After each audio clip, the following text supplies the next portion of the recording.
en quoi est-il un crime? Je dis bien, en quoi est-il un crime de dire, en l'état actuel des choses, en l'état actuel de nos connaissances, que le citoyen Laurent Gbagbo n'est pas éligible et ne peut pas être candidat? Est-ce que c'est un crime?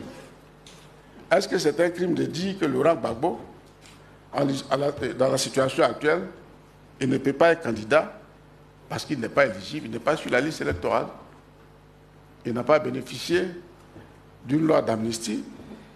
Est-ce que c'est une injure? Nous ne sommes pas juges constitutionnels, cependant, nous avons le droit de mettre un avis qui n'engage que nous et de dire que Laurent Gbagbo a un problème du fait d'une décision de justice. Au-delà de ces questions de justice, l'histoire de notre pays est encore récente. Les faits sont sacrés, dit-on. La présence de Laurent Gbagbo à la tête de notre pays a été, on peut tous en convenir, la pire erreur de l'histoire de notre jeune nation.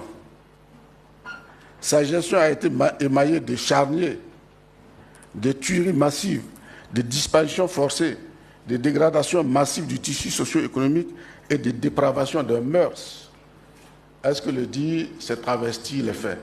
Non, il ne s'agit pas de travestir les faits. C'est ce que nous avons vécu pendant ces 10 ans, dont 5 ans volés à la Côte d'Ivoire. Aucun investissement sérieux. Sa gestion a surtout été marquée par son incapacité à assurer la sécurité des Ivoiriens et des Ivoiriens, qui a atteint son point culminant avec une rébellion. Une association, avant de devenir président de la République. Maintenant, il n'a pas géré même une association. Le SINARES, il n'a jamais géré. Le SINARES, il n'a jamais géré. Bon, quoi d'autre? Le GRTO, il ne l'a pas géré. C'est Simone qui a créé. Le GRTO, le SINARES. La seule association dont il a été membre, mais un membre dont la moralité a été déclarée douteuse, c'est l'UNESI. Quand il était étudiant, l'UNESI, il a été membre de l'UNESI. Délégué social. Demandez à ceux qui ont connu Laurent Gbagbo à cette époque. Ils vous diront ce qui lui a été reproché au point de se gaver d'un flacon de Nivaquine pour abréger sa vie. Bien, donc, bon, c'est une triste et douloureuse parenthèse à vite refermer. À vite refermer. Laurent Gbagbo sait qu'il n'est plus électeur. Donc, il n'est plus susceptible de candidater à un quelconque poste électif dans notre pays, jusqu'à nouvel ordre. Il le sait lui-même et sa formation politique le sait aussi. Quand j'écoute Laurent Gbagbo, j'ai de la compassion pour lui et je le répète. Je l'ai dit à d'autres endroits, mais je continue de le dire. Quand j'écoute ses partisans, je suis doublement pris de compassion pour lui, car j'ai l'impression que Laurent Gbagbo vit dans un monde virtuel. Il vit dans un monde virtuel. Il doit revenir au monde réel, sur la terre ferme, et accepter que le monde a changé. Sa place, c'est d'être un opposant professionnel, ce qu'il n'aurait jamais dû cesser d'être. Oui, ça aussi c'est la vérité. Dans l'opposition, il excelle, il brille. Mais au pouvoir, on l'a vu, il nous envoie dans les abîmes. Lorsque j'ai dit qu'il doit rester un opposant professionnel, dans ma bouche, en tout cas, c'est une amabilité. C'est une amabilité que je lui fais. Je voudrais insister sur ce point.